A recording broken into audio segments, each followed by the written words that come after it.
Hello, magnifique toi, Nadège Gaël Ciel est en ligne, je suis ravie de te retrouver. Oui, parce que hier, eh bien, je n'étais pas là. Je n'étais pas là parce que j'avais une panne d'internet. Voilà. Bon, pour ceux qui sont de mon coin, vous le savez, il y avait une panne d'internet partout, ça a été un petit peu compliqué. Cas de force majeure. Bon, j'ai tellement de choses à te dire que je ne sais même pas par où commencer. Mais comme tu le sais, ou que tu sais pas peut-être, mais ce soir, il y a une mise à jour de Femmes Grandioses. Et Femmes Grandioses, c'est à 20h. Oui, si tu te poses la question, c'est à 20h. C'est un programme qui est né de ce parcours que j'ai fait pour me retrouver après tellement de péripéties. Et je ne suis pas extraordinaire, je ne suis pas hors du commun. Des personnes comme moi, il y en a des millions, des milliards, des femmes, des hommes. Mais bon, là, en l'occurrence, c'est un programme qui s'appelle Femmes Grandioses. Mais je suis sûre que les hommes auraient des pépites à y trouver, il n'y a pas de problème.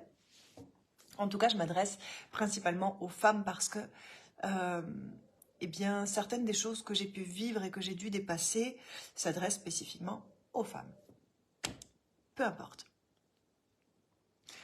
Ce programme, il arrive ce soir, enfin il est déjà en ligne, il est déjà en ligne, mais ce soir il y a une mise à jour. Et je voulais t'en parler parce que, tu sais, pour toi là qui est entrepreneur, qui voit pas ton chiffre d'affaires monter, ou qui le voit baisser peut-être, qui a des problèmes de relation, ou comment dire, c'est pas de la paranoïa, mais tu sais, t'as toujours l'impression qu'on parle de toi, ou ah tiens, j'ai vu un post passer, ah bah c'est des gens comme moi qu'on vise, merde, alors je me suis fait voir. Vous voyez ce genre de truc. Donc en fait, si tu veux, dans l'entrepreneuriat, si tu veux réussir, eh bien t'as tout intérêt à être sûr de toi. T'as tout intérêt à savoir que tu as de la valeur. Tu as tout intérêt à avoir la certitude que ce que tu proposes a de la valeur. Et de ne pas avoir peur de passer à l'action. Évidemment, tu te doutes bien que tout ça, soit tu es né dans une famille où on a prôné ces valeurs-là et où dès le plus jeune âge, on ne t'a pas empêché de crier, de t'exprimer, on ne t'a pas empêché de passer toutes tes phases émotionnelles, ou tu sais, ces familles où on t'accompagne à devenir qui tu es et non la chose qui doit rentrer dans les cases pour être acceptable. Tu vois ce genre de famille-là? Donc soit tu es né dans une famille comme ça où on t'accompagne à vivre tes émotions, à les laisser te traverser, à les laisser te faire grandir à tout moment, etc. Soit, eh bien, comme moi et comme des millions de personnes, peut-être que tu as dû apprendre tout ça tout seul parce que tes parents, ils y pouvaient rien, mais eux non plus, on leur avait pas appris et donc ils t'ont transmis ce qu'on leur avait déjà transmis, qui avait déjà été transmis, qui avait déjà été transmis, qui en fait est à côté de la plaque pour se connaître soi-même et pour avoir pleine possession de son potentiel en fait. Bien que ça, c'est pas possible, hein, je dis ça, mais on peut pas avoir pleine possession de son potentiel puisque son potentiel grandit au fur et à mesure que nous grandissons à l'intérieur de nous-mêmes. Alors c'est intéressant d'ailleurs, petite parenthèse, parce que j'ai eu comme un échange hier sur Internet avec une personne qui m'expliquait que pour elle, on n'avait pas à grandir parce que nous étions déjà grands à l'intérieur, nous sommes notre part divine aussi, et donc il n'y a pas besoin de grandir. Et effectivement, je suis totalement d'accord avec ça. Après, ça dépend de sous quel angle de vue tu le regardes. C'est-à-dire que si tu n'as pas encore reçu tout le cadeau de ce que tu es, ben, c'est pas effectivement grandir qu'il faut, mais je vais garder ce terme-là quand même, parce que c'est t'ouvrir suffisamment pour pouvoir atteindre cette version-là. Et c'est guérir tellement tes blessures qu'au bout d'un moment, ce ne sont plus que des souvenirs. Or, en tant qu'entrepreneur, on sait très bien que il y a ce moment là où on lance des pubs et puis l'argent descend et puis il n'y a pas forcément les clients qui arrivent parce qu'il y a un algorithme là et il y a un apprentissage et c'est compliqué et donc on a la pression, tu sais, il n'y a pas que dans les pubs, hein, il y a aussi les factures, n'importe quelle facture en fait qui arrive, tu es là, c'est comme si tu vibrais le manque en fait, c'est comme tu vibres le manque. Et pourquoi est-ce que tu es dans cette attitude de peur du manque? Eh bien, c'est parce que toute ta vie, tu as appris que ce qui était bien, c'était l'écureuil, la caisse d'épargne. C'était prendre l'argent et le mettre de côté et surtout ne pas le toucher pour les jours froids. Parce qu'on a peur des jours froids. Mais en fait, c'est une image, hein, bien sûr. Mais en fait, je dis pas que l'écureuil, c'est pas bien. Hein, le mettre de côté, c'est très bien. C'est pas ça que je veux dire. C'est que, tu vois, le mode écureuil, c'est ce qu'on a vu aussi pendant le Covid, là. Quand il y a eu la crise sanitaire et qu'on nous a dit, oui, bientôt, on va plus être ravitaillés. Et puis les gens, ils se sont précipités sur le papier toilette. Je critique pas, hein, ça m'a fait sourire comme ça a fait sourire beaucoup de monde. Puis il y a beaucoup de monde, ça les a pas fait sourire parce que pour eux, c'était une nécessité de faire le plein de papier toilette. Pour d'autres, c'était une nécessité de faire le plein de pâtes. Comme pour là, lorsqu'il y a eu la crise de l'huile là, avec la guerre en Ukraine, alors les gens ils se sont précipités sur l'huile de tournesol. Bon, honnêtement, si jamais il n'y a plus de papier toilette, je suis sûre que tu vas trouver une solution. Si jamais il n'y a plus d'huile de tournesol, je suis sûre que tu vas trouver une solution. Mais on a été comme conditionné à ce qu'il n'y ait qu'une seule solution possible et que si jamais on n'a pas cette solution, quel que soit le domaine, eh bien, on est cuit, on est mort. Sauf que nous sommes des êtres créatifs. Nous avons des ressources incroyables.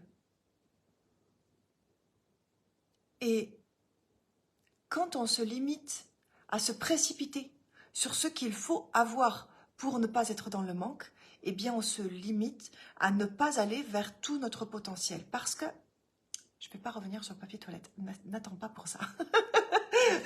Parce que c'est comme dans l'entrepreneuriat, si tu es persuadé que si tu n'as pas 30 000 euros que papa et maman t'ont prêté pour commencer, eh ben, tu ne peux pas y arriver, ben, du coup tu n'essayeras même pas.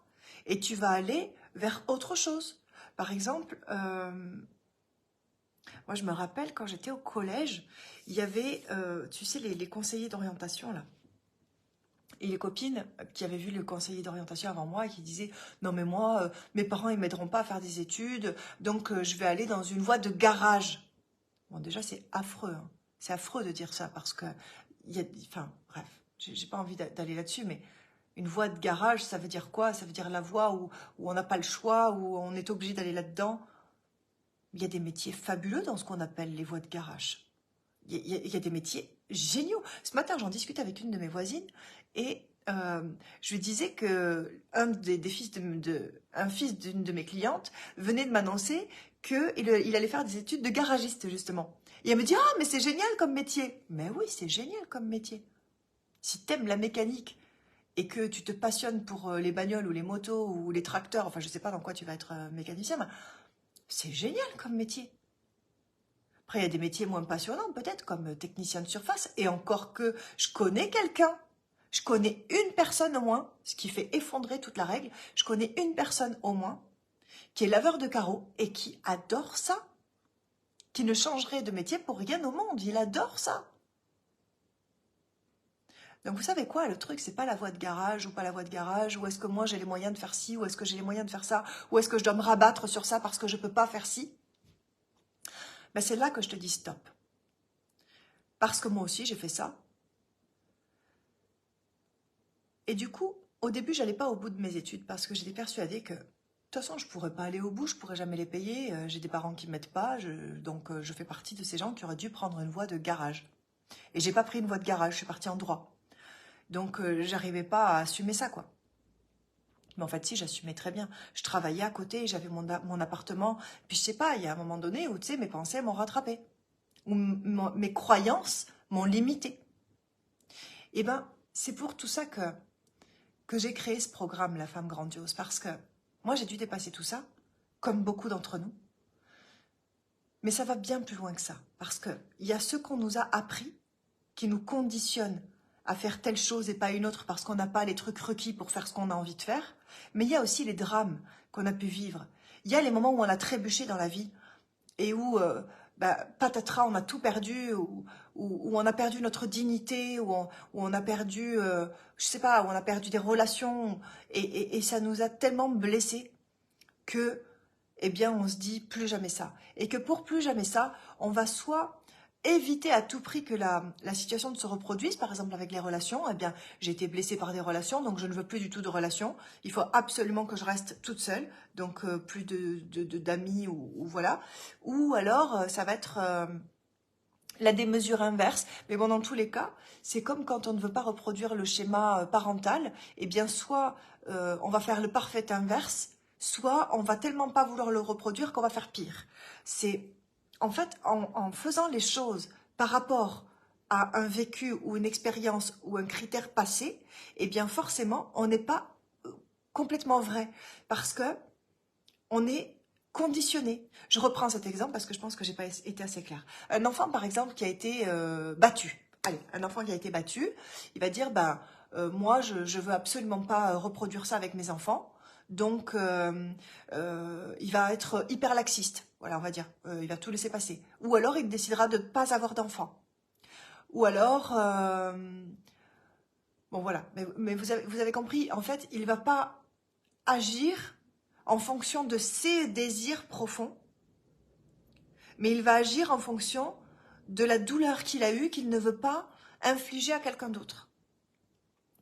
Et donc, ses choix ne sont pas faits en fonction de qui je suis et quel est mon potentiel, mais plutôt en fonction de comment j'ai souffert et qu'est-ce que je ne veux pas que l'autre reçoive de la même façon. C'est de la compassion en fait, tu sais, je ressens ça, donc je ne veux pas que quelqu'un d'autre le vive. Eh bien ça t'empêche de vivre. Ça t'empêche de vivre, ça t'empêche d'être toi. Et ça marche pour tout. Ça marche pour faire un enfant ou pas, ça marche pour comment je l'élève, cet enfant, ça marche pour quel type d'études je vais choisir, ça marche pour quel type d'entreprise je vais ouvrir, ça marche pour quel type d'emploi, pour quel type de relation, ça marche pour tout en fait. Tout dans ta vie est souvent conditionné à qu'est-ce que tu ne veux pas reproduire que tu as déjà vu, ou qu'est-ce qui t'a fait envie et que tu as envie de reproduire, mais du coup, à ce moment-là, tu es coupé de ce que toi, tu désires vraiment au fond de toi. Et ça, moi, j'en avais pas vraiment conscience. Enfin, on en a tous conscience, on se dit non, mais j'ai fait ça pour éviter ci ou pour éviter ça, ou il a fait ça parce que il fait l'inverse de ci ou de ça. En fait, ça, c'est la psychologie de comptoir, tu vois. Mais quand tu travailles vraiment sur toi et que tu prends les blessures une par une et que tu vas au fond du truc et qu'à ce moment-là magique où tu as des larmes de gratitude qui viennent parce que tu as reconnecté profondément avec qui tu es toi, ton essence pure, au-delà de tout ce que tu as vécu, au-delà de tout ce qu'on t'a raconté, au-delà de tout. Quand tu reconnectes avec toi, avec l'unité, avec tes désirs les plus purs, nettoyés de toutes ces choses-là, de toutes ces blessures, et bien à ce moment-là, c'est comme si tu avais une lumière à l'intérieur qui s'allume et elle se met à briller tellement qu'elle t'illumine déjà toi-même. Puis après, ça commence à rayonner autour de toi. Puis les gens, ils voient ça. Et ben, ils ont envie de venir vers toi. Parce qu'ils se disent, mais c'est bizarre, elle fait pas, ou il fait pas comme les autres. Puis, il a l'air heureux quand même. Je veux un peu de ça. Et donc, ces choses-là, moi, je les ai expérimentées avec mes clients, avec mes clientes. Et c'est vrai qu'on a vécu des choses extraordinaires parce que j'ai pas la même façon de travailler que tout le monde. Voilà. Alors, il y a d'autres personnes qui travaillent comme moi. Ça, c'est vrai. Mais ce que j'ai pu voir, puisque je me fais coacher moi aussi, c'est que j'ai pas la même façon de travailler. Et la preuve en est que j'ai, je pense à une cliente notamment, qui a été déjà accompagnée par des grands noms, d'accord? Je vais pas citer, mais des grands noms du coaching, par exemple, et qui a passé des années quand même à tourner autour du truc à dézinguer. Et ensemble, on a fait, bon, maintenant ça fait pratiquement un an qu'on est ensemble, mais et ensemble, on a fait au tout début donc un accompagnement de 5 vidéos qui s'appelait Femmes Grandioses. C'était la première fois que je le donnais. Et derrière, on a fait un séminaire en présentiel de 2 jours. Donc 5 vidéos et 2 jours. Et tellement de choses ont volé en éclats. Parce que la façon que j'ai de le voir, c'est très différent de ce qu'on voit d'habitude. Je m'en rends compte maintenant, je m'en rends compte au fur et à mesure. Parce que moi, je ne vais pas aller regarder ta blessure pour qu'on la travaille à fond et qu'on la décortique. C'est pas du tout ça que je fais. C'est, on va aller l'identifier, la blessure, et puis on va aller voir qu'est-ce que ça t'a empêché de faire. On va pas régler la blessure. Par contre, on va régler toi. Tu sais, la blessure, elle y est. C'est comme, tu vas te couper là, tu te coupes. Bon, bah, faut le régler. Mais derrière, pour le réparer, il va y avoir de nouvelles habitudes à prendre qui n'ont rien à voir avec la réparation sur le moment. Tu sais, sur le moment, tu vas faire des points. Voilà, ça c'est l'urgence. Moi, je ne fais pas l'urgence. Mais derrière, pour vivre avec et pour embellir la chose, et surtout, tu sais, si tu as ça et qu'à cause de ça, ben, tu te balades plus dans la rue parce que tu détestes cette cicatrice, ben, on va aller voir qu'est-ce que ça réveille en toi. Pourquoi tu détestes tellement cette cicatrice? Moi, je ne vais pas réparer la blessure. Je vais réparer la blessure de la blessure. Qu'est-ce que cette blessure a causé comme autre blessure? Je vois que ça fait un moment que je suis là. Hein. Je vais peut-être vous laisser ce matin. Donc, si tu veux, voilà ma façon de travailler. C'est que la blessure en elle-même, je ne suis pas chirurgien, je vais pas la guérir. Voilà, on va être clair et net. Par contre, je vais t'accompagner à aller sonder tes profondeurs les plus sombres. On va aller voir c'est quoi ces endroits que tu refuses de regarder. Parce que si tu le faisais, ça te ferait peut-être trop mal. Donc du coup, tu n'y vas pas. Et il y a plein de choses dans ton entreprise que tu ne mets pas en place parce que inconsciemment, ça t'emmènerait dans ces endroits-là. Et toi, tu dis, mais pourtant, je fais tout là. Je fais tout. J'ai pris des accompagnements marketing, j'ai mis mes publicités en place, je fais des lives tous les jours, je fais mes trucs sur TikTok, mes machins. Ça marche pas, ça marche pas. Oui, et je te crois, tu as vraiment l'impression de faire beaucoup. D'ailleurs, tu t'épuises. Tu es vraiment tout le temps en train de bosser. Pour toi, ça c'est une preuve que tout ça, ça ne marche pas. Simplement, il y a des petits réglages. C'est-à-dire, ok, tu es sur TikTok tout le temps, ok, tu es sur Facebook tout le temps, ok, tu as mis en place des sites internet, des machins, des trucs, tu as payé des cartes de visite, tu débourses, ça rentre pas. Pourquoi? Qu'est-ce qui se passe? Ben, il se passe qu'à un moment donné, ce que tu montres, ben, c'est pas vraiment toi. Ce que tu montres, c'est une pâle copie de toi dont tu as enlevé les choses qui pourraient recauser la blessure que tu as vécue avant. Et ça, on doit aller le trouver. Parce que c'est ça qui t'empêche d'être toi. Tu vois, moi, je vais donner un petit exemple de ce que je suis en train de vivre là. Ça fait plusieurs années, mais là, c'est tellement bon ce que je vis. Je suis obligée de le partager avec toi. Et il n'y a pas longtemps, on m'a dit, franchement, t'es plus du tout toi-même. Regarde, tu te fais les cheveux roses, tu portes des chapeaux, tu te mets toutes les couleurs.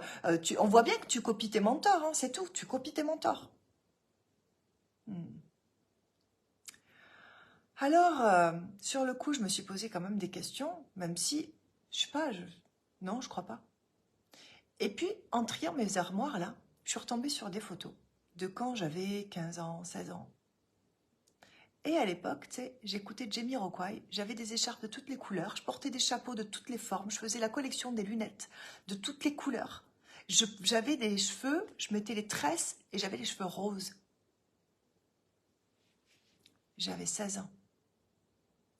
Et tout ça après, eh bien, au fur et à mesure des traumas, j'ai diminué le volume de moi. Et petit à petit, j'ai été le plus nature possible, le plus passe-partout et le plus lisse possible. Et plus je vais travailler sur mes blessures, mes limitations, plus je vais creuser pour voir pourquoi je ne veux pas afficher ma cicatrice. Et plus mes 16 ans me reviennent. On me les rend. Parce que c'est ce que je suis. Alors, à toi, je vais te demander, tu sais, l'adolescent que tu étais, ce que tu aimais vraiment, ce qui te faisait vraiment vibrer, quelle part de toi t'as abandonné? Et pourquoi tu l'as fait? Est-ce que tu t'en souviens de pourquoi tu l'as fait? Il y a fort à parier que non. Je le sais parce que moi, je ne me rappelais pas pourquoi je l'avais fait. Je l'ai trouvé sur le chemin, au fur et à mesure. Une blessure après l'autre. chaque millimètre de recherche compte. Chaque fois que tu avances d'un centimètre dans ta quête de toi-même, tu deviens de plus en plus lumineux. Et plus tu deviens lumineux, et plus tu reconnectes avec cet enfant, cet adolescent que tu étais. Et plus tu peux devenir donc l'adulte que tu étais censé devenir sans tes traumas. Alors je vais te poser la question. Qui es-tu sans tes traumas? Est-ce que tu le sais? Si jamais tu as envie qu'on creuse ça ensemble. Ce soir à 20 h, il y a une mise à jour de Femmes Grandioses. Il y en aura une autre le 8 mars. Ce soir, c'est vraiment une édition spéciale parce que j'ai envie de parler du pardon.